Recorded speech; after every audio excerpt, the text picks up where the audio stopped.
Salut à tous, c'est Issou et bienvenue pour cette nouvelle vidéo de 25 faits. Ça faisait longtemps. La dernière vidéo de cette série, c'était il y a 5 mois. Il était temps. Comme vous le savez, aujourd'hui, on va parler de Pokémon Écarlate et Violet. Et j'avais énormément de choses à dire. Comme je l'ai souvent dit, normalement, quand j'écris une vidéo comme celle-ci, je liste une cinquantaine de facts pour avoir de quoi faire 2 vidéos sur le sujet. Mis à part les versions additionnelles, j'ai toujours de quoi faire une seconde vidéo. C'est pourquoi après cette vidéo, on pourra repartir pour un tour avec les versions rouge et bleu, puis or et argent, etc. Sauf que pour Écarlate et Violet, j'en avais encore plus que ça. En fait, comme pour les versions rouge et bleu, j'ai de quoi faire 3 vidéos sur ces versions.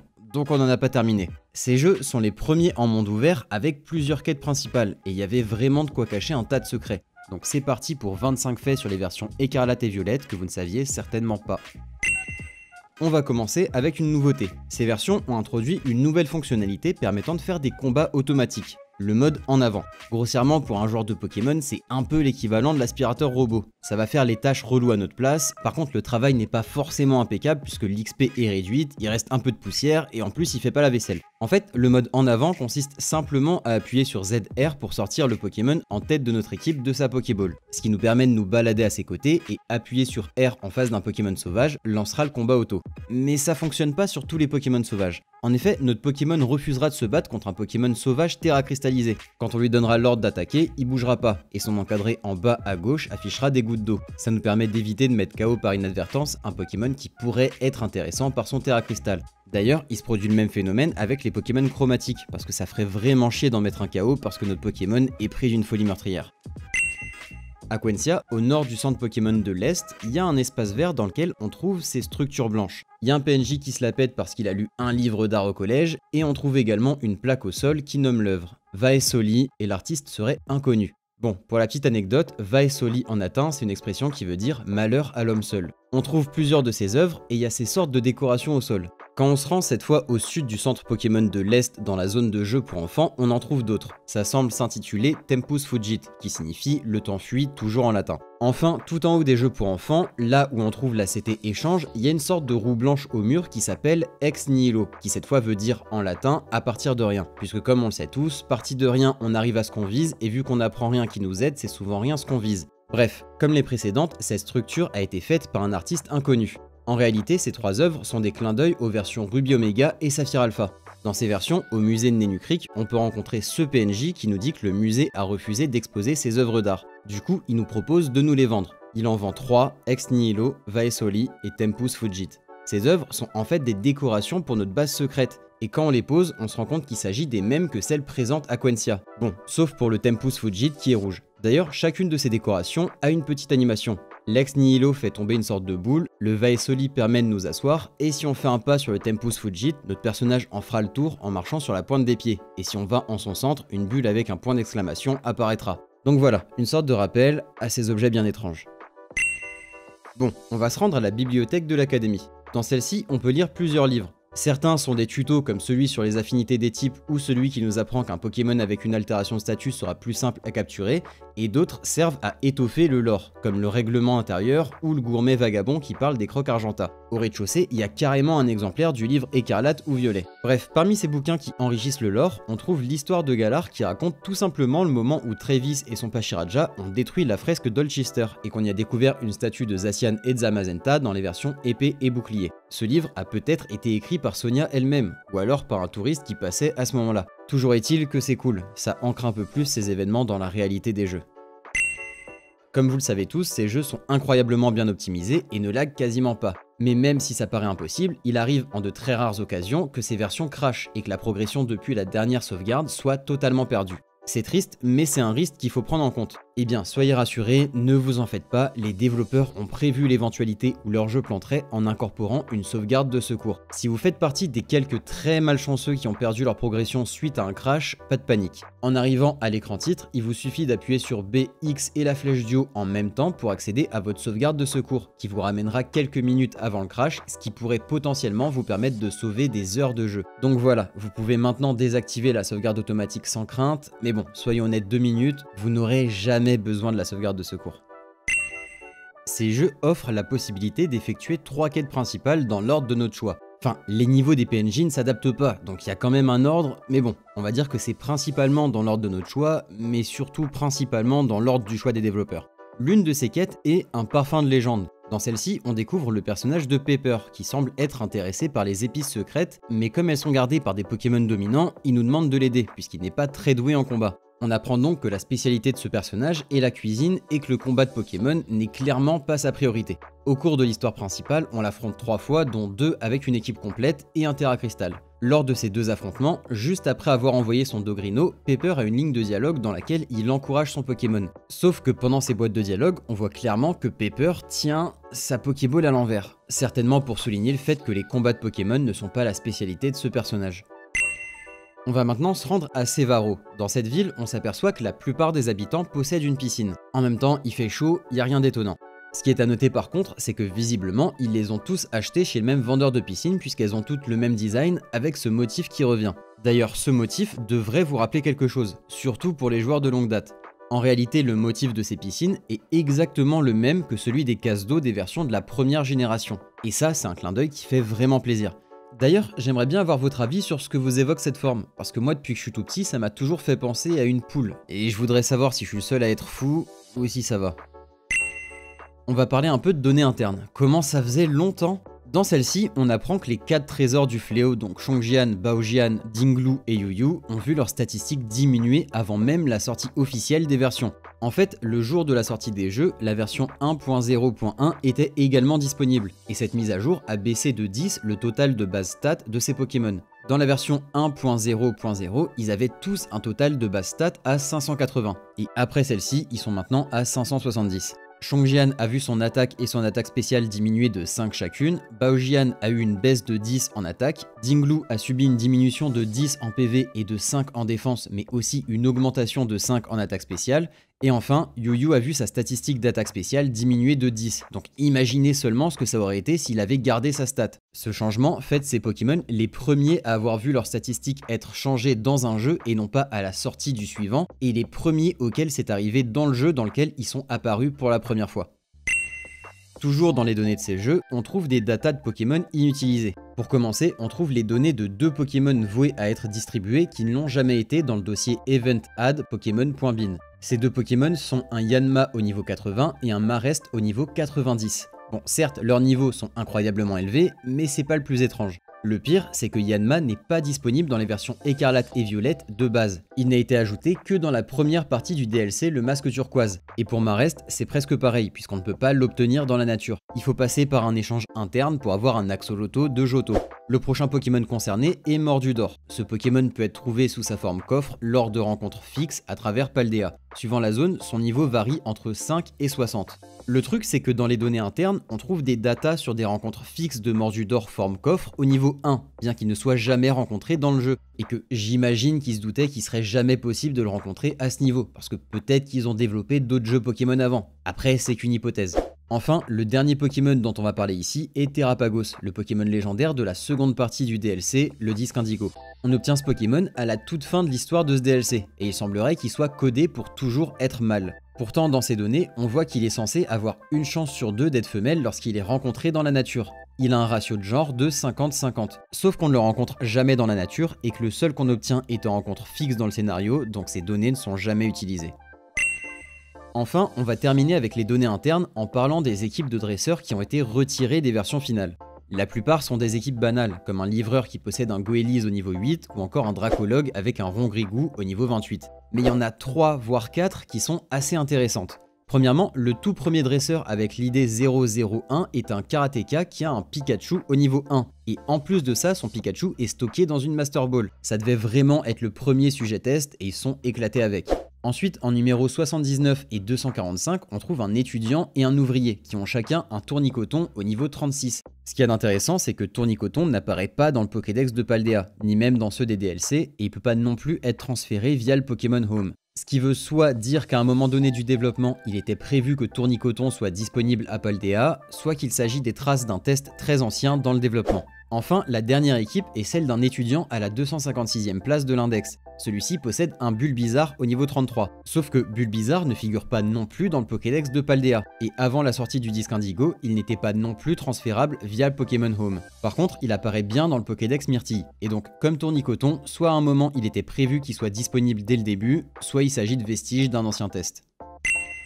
On va parler un peu de la nouvelle mécanique de ces versions, la terracristallisation. Ce phénomène permet à un Pokémon de prendre un type défini par le type de son terracristal. Pendant le processus, l'apparence du Pokémon est modifiée. Il apparaît étincelant et plusieurs faces apparaissent comme une sorte de gemme. En plus de ça, un joyau terracristal se forme sur sa tête. Ça ressemble à une sorte de couronne dont la forme dépend du type de la transformation. Parmi les différentes formes que prend ce phénomène, on peut noter que le terracristal de type spectre ressemble à un spectre. Ok, c'est très mal écrit, je vous l'accorde. Mais il ressemble pas à n'importe quel spectre, puisqu'il fait référence au spectre de la tour de l'Avant-Ville, qu'on rencontre dans les versions se déroulant à Kanto. On a aussi le terracristal de type vol qui semble être composé de ballons, mais qui renvoie surtout au Pikachu volant qu'on peut voir depuis l'introduction de la version jaune, et qui est apparu par la suite sur des cartes ou encore dans Pokémon Go. Mais c'est pas terminé avec ces transformations, puisque chacune d'elles possède cette sorte de gemme à la base de la couronne. Gemme qu'on peut retrouver sur et dans les orbes terracristal. Mais aussi et surtout, cette gemme est exactement la même que celle qui sert de carapace à Terrapagos, le Pokémon qui, d'après le Pokédex d'Écarlate, est à l'origine de la terracristallisation. C'est exactement cette gemme que Cassis essaie de décrocher dans la cinématique avant qu'on découvre le Pokémon légendaire. On avait les indices sous nos yeux depuis le début. En parlant d'indices qu'on avait sous nos yeux depuis le début, plus tôt on a parlé du livre Écarlate ou Violet présent dans la bibliothèque de l'Académie. On peut y lire la découverte et l'aventure autour de la zone 0. On y voit aussi des croquis de Pokémon Paradox, mais on y trouve surtout des Pokémon qui n'existaient pas dans les jeux avant les DLC, puisqu'à la page croquis d'un Pokémon chimérique, on peut voir le dessin de Serpentaux ou Ver de Fer suivant la version, un bon moyen de teaser ces Pokémon. Mais bien évidemment, ce sont pas les seuls qui ont été teasés dans ce bouquin, puisqu'à la toute fin du livre, on a une page un peu effacée qui semble s'intituler « Un Pokémon disque » qui évoque la découverte de ce qui pourrait être un Pokémon. L'auteur dit avoir vu une carapace en forme de disque constituée de plusieurs couches d'hexagones qui scintillaient plus que des joyaux. Bon, au début de la première partie du DLC grâce à l'original de Bria, on peut lire le texte sans trou avec une phrase en plus et on voit qu'il s'agissait de Terrapagos, mais il avait bien été annoncé dans ce livre depuis le début. Il y a un autre moment où Terrapagos nous avait été teasé depuis bien longtemps.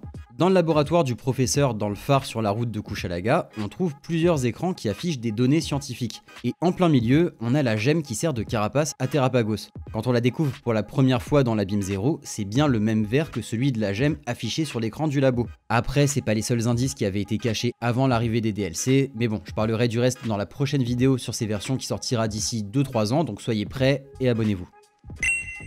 Je me rends compte qu'on n'a pas encore parlé des versions anglophones, on va corriger ça. À Paldea, contrairement aux autres régions, il existe beaucoup de boutiques différentes. Des boutiques de bouffe, d'objets de combat ou encore de vêtements. Et même des boutiques de vêtements, il y en a un paquet. Bien vu, mode modique, Paldea chaussures, pied-à-terre, sac à dos, sombrero, seguro et verdea. Bon, il y a des noms français comme sac à dos qui manquaient clairement d'imagination. C'est comme si ma chaîne s'appelait Pokémon le saviez-vous. Bref, dans les versions anglophones, étrangement les boutiques sac à dos s'appellent Baggins, soit chez Baggin. Mais du coup, qui est Baggin qui semble juste être un nom avec le mot sac dedans? En fait, dans Légende Arceus, dans les versions anglophones, Lexion, le PNJ qui nous permet d'améliorer la taille de notre sac, s'appelle Baggin. Donc le nom de ces boutiques est une référence à ce PNJ qui était déjà très lié au sac il y a fort longtemps. En vrai, je trouve que cette référence est incroyable. Dans le laboratoire de la zone 0 cette fois, on peut apercevoir sur un tableau deux photos. L'une montre un Pokémon qui semble être un Grondog et l'autre représente un enfant aux côtés de ce même Pokémon. Évidemment, il s'agit de Pepper enfant avec son Dogrino avant qu'il n'évolue.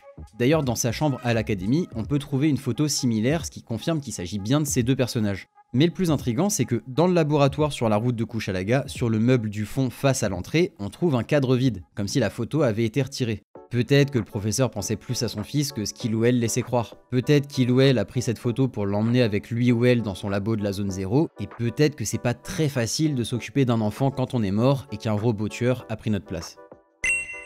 La zone 0 est immense, vraiment, cette zone est géniale. Et bien sûr, elle possède ses petits lieux cachés. Quand on est au poste d'observation numéro 3, on a en face de nous la grotte qui nous permet de descendre plus profondément, et sur la gauche, on a un chemin qui nous mène à un éboulis, encore sur notre gauche. Sauf qu'on peut passer sous cet éboulis pour atteindre une grotte secrète. Cette zone est l'une de celles où on rencontre Rugilune ou Garde de Fer. Mais le plus important dans cette salle, c'est l'étrange glyphe au sol de celle-ci. On y voit grossièrement 4 cercles avec un carré au centre et des segments ici et là. Il y a eu beaucoup d'interrogations au sujet de ce dessin dans le sol. Puis finalement, on se rend compte que quand on le superpose à la map de Paldea de façon à ce que celle-ci entre dans les cercles, donc en la superposant 4 fois, une fois par cercle, les endroits où les deux lignes de chaque cercle le croisent indiquent un lieu étrangement proche des sanctuaires des trésors du fléau. Donc ce glyphe servirait simplement à indiquer leur localisation sur la carte de Paldea.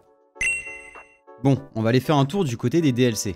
Dans le masque turquoise, on découvre le mini-jeu La chasse aux monstres, qui consiste à péter des ballons pour récupérer les baies qui sont à l'intérieur, puis les déposer dans des paniers. En soi, exactement ce que je recherche quand je joue à un jeu Pokémon. Bon, il y a quelques subtilités, mais globalement, c'est ça. Au début, on pourra jouer qu'en facile. Une fois le niveau facile terminé, on obtiendra un ballon et 3 pépites. Quand on réussit le niveau en moyen, on a une plume enchantée et une maxi pépite. Et enfin, si on termine la chasse aux monstres en difficile, on gagne un magnifique Goinfrex chromatique avec l'insigne Ruse, qui est la marque d'un Pokémon opportuniste. Donc voilà, pour ceux qui savaient pas, c'est l'un des Pokémon chromatiques qu'on nous offre dans ces jeux. On va parler des postes des membres du Conseil 4 de l'Institut Myrtille. Dans celui de Nérine dans la zone Canyon, on découvre 4 structures. Celles-ci représentent des chiffres. On a un 0, un 1, un 0 et un 2. Donc en les remettant dans l'ordre, ça peut faire 1020, certainement pour célébrer l'année de naissance de Guillaume Ier de Bourgogne, dit Guillaume le Grand ou Tête Hardie. Mais il y a quand même plus de chances qu'il s'agisse de 2010, soit l'année de sortie des versions noires et blanches au Japon, qui sont des versions très souvent référencées dans ce DLC, mais s'il vous plaît, n'oublions pas Guillaume. On continue avec les postes de membres du Conseil 4 et celui de Rubépin, donc le poste Savane. Regardez sur la map, sa forme est intéressante parce que si on retire la petite partie qui correspond à l'entrée, son poste a la forme d'une poêle, soit l'accessoire avec lequel il se balade tout le temps. D'ailleurs, je sais que ça fait partie de sa DA, mais est-ce que c'est pas un peu bizarre de toujours se déplacer avec une poêle? Bref, quand on vole autour du poste, on voit bien la poêle. Certes, c'est une poêle avec des fenêtres, mais je suis sûr que c'est encore mieux. En plus de ça, en dessous du poste Savane, on trouve plusieurs Pokéballs contenant des terras éclat-feu, comme pour faire cuire le contenu de la poêle. Est-ce que vous saviez qu'il était possible de devenir millionnaire avec seulement 500 Pokédollars comme mise de départ? Non, pour une fois, je vais pas vous proposer une de mes formations 100% gratuite à 100 €. On va juste voir un moyen de générer des Pokédollars à l'infini, même si c'est incroyablement long. À Septentria, sur les rives du confluent, au sud-est de la map, on trouve ce verger avec un petit bâtiment et une sorte d'échoppe sans vendeur. C'est ici qu'on peut acheter des pommes nectar pour faire évoluer vers pommes en pommes d'amour. Ces pommes se vendent pour 500 Pokédollars. Et généralement, on en achète une, on fait évoluer notre Pokémon et on s'en va. Sauf que si on décide de la revendre, on s'aperçoit qu'en boutique, on nous la reprend pour 550 Pokédollars, soit 50 Pokédollars de plus. Il est donc possible de cette façon de générer des Pokédollars à l'infini. Bon, le problème c'est que ces pommes nectar ne peuvent être achetées qu'une par une, donc c'est incroyablement long et qu'il n'y a pas de point pour voler directement aux rives du confluent. Mais si vous avez du temps, c'est tout à fait possible. Tout à l'heure, on a vite fait évoquer le fait que la seconde partie du DLC Le Disque Indigo était bourrée de références aux versions de la 5ème génération. Là, on va en voir une que je trouve incroyable. Dans la zone canyon au sud-est du poste canyon, on trouve cette presqu'île entourée de cascades. Regardez bien à quoi ressemble cette zone sur la carte. C'est exactement comme la réserve naturelle des versions Noire 2 et Blanche 2. Tout y est. On a les deux cascades au nord séparées par un rocher avec des plus petits gris dans l'eau à leurs pieds, les sapins sur la rive à côté de la cascade, il y en a une troisième au nord-est et deux autres, une à l'est et une à l'ouest avec chacune des rochers gris dans l'eau juste avant. Sur l'île, on retrouve la trace de terre sur laquelle l'avion se pose en 5G, avec une plus petite juste au-dessus qui a la même forme. Ensuite, on a un petit lac au nord de l'île, un bois à l'est et au centre de l'île, et enfin, cerise sur le pompon, au milieu du bois dans la clairière, on trouve un tranchodon terracristal stellaire comme on rencontre un tranchodon chromatique en 5ème génération. Non vraiment, ce petit détail fait trop plaisir. D'ailleurs, on sait que l'Institut Myrtille se trouve à Unis, et quand on s'y rend, on voit pendant l'écran de chargement qu'on prend l'avion, comme on prend l'avion dans Noir 2 et Blanc 2 pour aller à la réserve naturelle. Peut-être que c'est pas seulement une référence. Peut-être que dans le DLC Le Disque Indigo, on se rend dans la véritable réserve naturelle qu'on avait visitée 12 ans auparavant. Dans la vidéo sur les versions épée et bouclier, on avait vu que dans le deuxième DLC, donc Cour-aux-Neiges, il était possible de capturer Keldeo en faisant du curry avec les lames de la justice dans notre équipe. Eh bien, dans le Disque Indigo, ils ont fait à peu près la même chose avec un autre Pokémon fabuleux. Dans la zone côtière du Terradome, à l'est du dédale des Torches, on arrive sur un petit plateau. Pour vous repérer, c'est ici sur la carte. On se rend au niveau de cette plante, si vous voulez, quand vous faites face à ce relief, c'est le deuxième plan entre les deux arbres. Donc arrivé ici, il nous suffit de tourner sur nous-mêmes entre 10 et 15 secondes. Alors je suis pas certain que le sens importe, moi je l'ai fait dans le sens des aiguilles d'une montre. Une fois qu'on a suffisamment tourné, on prend notre Motismart en mode appareil photo. On change la musique pour la berceuse, c'est celle avec le smiley qui dort. On met le filtre sépia et on commence à regarder autour de nous. Là, on va entendre une voix qui chante par-dessus la berceuse, et on finit par tomber sur Meloetta qui chante tranquille à côté de nous. Quand on l'affronte, il est au niveau 70. Alors dans les faits, je pourrais m'arrêter là, mais il y a mieux. Déjà, le fait qu'on doive tourner sur nous-mêmes au début renvoie à sa forme danse, et la berceuse qui l'a fait chanter renvoie quant à elle à sa forme chant. Ensuite, le thème que le Pokémon chante par-dessus est le thème étendu de ce qu'on entend lorsque Meloetta lance Chant Antique son attaque signature depuis la 5ème génération où elle est apparue pour la première fois. On entend d'ailleurs ce thème pour la toute première fois pendant son événement en 5G. Mais du coup, pourquoi est-ce qu'on a besoin du filtre sépia en particulier ?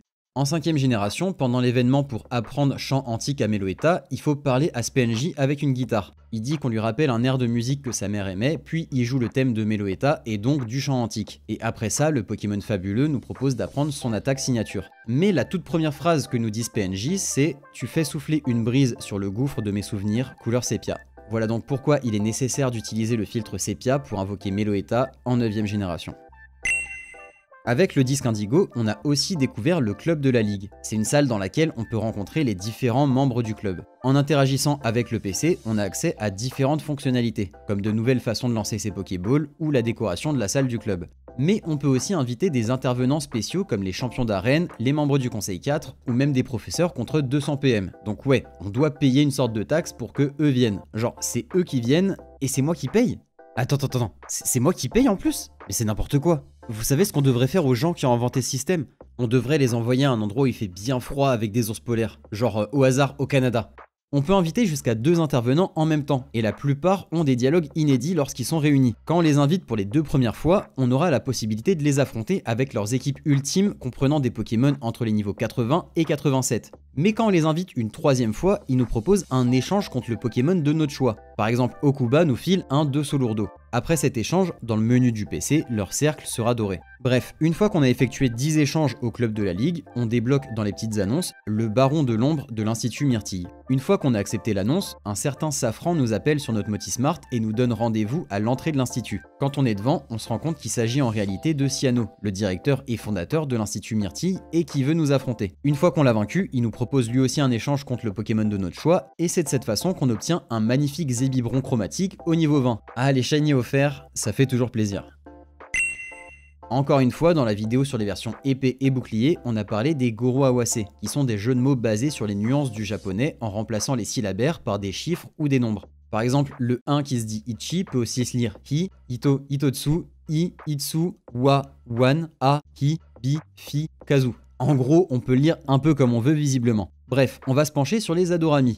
Les niveaux auxquels ces Pokémon apprennent leurs attaques sont des multiples de 8, et le 8 est associé à la chance et à la prospérité en Asie, ce qui renvoie à la bonne fortune que les habitants de Septentria semblent leur associer, et au fait que dans la légende, ils ont apporté la paix en sauvant la région. A noter que, de façon globale, le 8 est aussi associé à la justice. En plus de ça, chacun des Adorami a 88 en PV, et c'est là qu'on en vient au Goro Awase. Dans ce langage, 88 peut se lire Yaba pour Yabai, qui veut dire terrible ou dangereux, ce qui évoque leur véritable nature. D'ailleurs, on peut aussi le lire Hachi Hachi pour Pachi Pachi, qui, en japonais, est le bruit d'un clappement de main, renvoyant encore une fois à leur statut de faux héros. Lorsqu'on explore l'abîme 0 pour la première fois, on apprend que pour faire disparaître les cristaux qui bloquent le passage et progresser, il faut vaincre des Pokémon Terra cristallisés dans le type stellaire qui ont une fonction de mini-boss. Il y en a 5 qui nous permettent d'accéder à la salle de Terrapagos. Mais il existe un 6ème cristal qui nous bloque un passage facultatif, puisque dans la salle avec les 3 embranchements à laquelle on accède juste après avoir vaincu le Bruiverne, on découvre sur la droite un grand cristal. Quand on monte dessus, on accède à ce dernier cristal qu'on ne peut pas faire disparaître en ne battant que les Pokémon nécessaires pour atteindre Terrapagos. C'est donc qu'il y a un Pokémon Terra cristallisé caché quelque part. Et en effet, dans cette salle, si on prend le chemin qui descend, on va arriver ici. Normalement dans le scénario, on va tout en bas pour avancer, mais là non. Si on plane pour aller juste à droite de l'entrée, on va découvrir un passage caché par un cristal. Là, on va arriver dans une chambre avec 2 gros cristaux et une plateforme au milieu. Un peu plus haut, après le second cristal, on a accès à une autre salle dans laquelle nous attend bien gentiment un Karchakrog Terra Crystal stellaire, enfin aussi gentiment que peut attendre un Karchakrog j'imagine. C'est lui le mini-boss qu'on cherchait. Une fois vaincu, le passage sera ouvert et on pourra pénétrer dans la dernière salle remplie de Terra Éclat de chacun des types existants et de 2 CT, Laser Météore et Terra Explosion. Allez, on va s'attarder un peu sur la fin cachée de ces DLC. À l'entrée de l'abîme 0, on découvre des bureaux sur lesquels on peut lire des passages d'un rapport du professeur Olim ou Turum. Pendant le scénario, on est amené à lire la page Le Trésor et le type stellaire. Mais il en existe deux autres, et notamment une qui s'appelle Notes. Lorsqu'on lit ces notes, on apprend que pendant ses recherches, le professeur s'est retrouvé téléporté dans ce qui pense être une autre région. Il ou elle pense avoir été en altitude. Là, il ou elle a rencontré un enfant près d'un lac, et cette personne avait un livre blanc. Voilà, ça ajoute du lore, une petite aventure qu'a vécu le professeur pendant ses recherches, c'est cool. Sauf que si on se rend au lac cristallin avec Terrapagos, on pourra assister à la fin cachée dont je vous parlais. On va avoir une cinématique dans laquelle Terrapagos sort de sa boule et dit Terra Lumigos, comme quoi il en connaît des mots. Puis il va se mettre à briller, ce qui va faire apparaître le professeur d'une autre époque, puisque ce professeur-là n'est pas encore mort et ne connaît pas encore Coraidon ou Miraidon. Il ou elle en déduit avoir atterri dans le futur, bien qu'il puisse y avoir plusieurs temporalités différentes. À ce moment-là, on va pouvoir lui poser des questions sur sa présence ici, ses recherches ou sa vie de famille. Une fois toutes ces questions posées, c'est au tour du professeur. Il ou elle nous demande où nous sommes et apprend qu'on se trouve au lac cristallin dont il ou elle a déjà entendu parler. Ce qui est un peu incohérent avec les notes, puisque ça disait qu'il ou elle avait été téléporté près d'un lac, mais il ou elle ne savait pas où. Ensuite, il ou elle pose des questions sur notre Pokémon légendaire. Et enfin, le professeur nous propose d'échanger le livre de Bria, le trésor enfoui de la zone 0, contre son livre écarlate ou violet, ce qui correspond plus ou moins à ce qui est écrit dans les notes. Une fois l'échange effectué, il ou elle semble être rappelé à son époque et disparaît. Puis à la fin de la cinématique, on arrive à l'écran titre, c'était donc la fin cachée de ces DLC. D'ailleurs, quand on relance le jeu, on apparaît dans notre chambre. Bref, par rapport à cette cinématique, on peut noter que c'est la seule fois qu'on rencontre le véritable professeur, puisque sa mort s'est produite avant le début du jeu. Après, on peut supposer que le professeur qu'on a rencontré venait bien d'un passé différent du nôtre, puisqu'on pourrait penser qu'avec toutes les informations potentiellement contenues dans le livre de Bria, nos connaissances sur Terrapagos n'auraient pas été aussi incomplètes lors de notre aventure. Enfin, on va terminer sur un point que je trouve vraiment cool. Après avoir assisté à cet événement, quand on va voir Pepper dans sa chambre, on a droit à un dialogue caché puisqu'il remarque qu'on possède le livre écarlate ou violet. Il va supposer qu'on a emprunté l'exemplaire de la bibliothèque de l'académie avant de dire qu'il représente des souvenirs qu'on a en commun. Et juste ça, c'est vraiment cool d'y avoir pensé. Bon, on va terminer cette vidéo avec une fact bonus puisque ça faisait longtemps. À Jade Road, il n'y a pas de boutique Pokémon comme on en trouve à Paldea. À la place, il y a la boutique de la pêche qui est bien plus traditionnelle. Bon, déjà le nom de cette boutique est une référence à Péchaminus, qui nécessite la baie Pécha fabuleuse pour être invoquée, et on y trouve une sorte de bibelot qui est en fait Péchaminus. Bref, quand on interagit avec mais sans la baie Pécha fabuleuse et avant d'avoir terminé le scénario du DLC, ça nous dira simplement « Au milieu de ce bric-à-brac se trouve un bibelot couvert de poussière ». Mais si on fait la même chose, toujours sans la baie, mais cette fois en ayant terminé le scénario, on a une phrase supplémentaire qui dit « Une odeur légèrement sucrée s'en dégage ». Et c'est justement pour ce genre de petits détails que j'adore faire ces vidéos. C'est juste trop cool. Bien sûr, c'est pour teaser l'épilogue avec la quête de Péchaminus, mais quand même, c'est là donc autant en profiter. Et voilà, c'était la vraie dernière fact de cette vidéo, j'espère que ça vous aura plu et appris des choses. Comme je l'ai dit en intro, la prochaine fois qu'on se retrouvera pour cette série de vidéos, ce sera soit pour parler à nouveau des versions rouges et bleues, soit de Pokémon Legend Zelda, si j'estime avoir suffisamment de faits qui méritent de faire une vidéo. Sinon, comme d'habitude, pensez à vous abonner si vous aussi vous avez internet. Sur ce, je vous dis à la prochaine, ciao!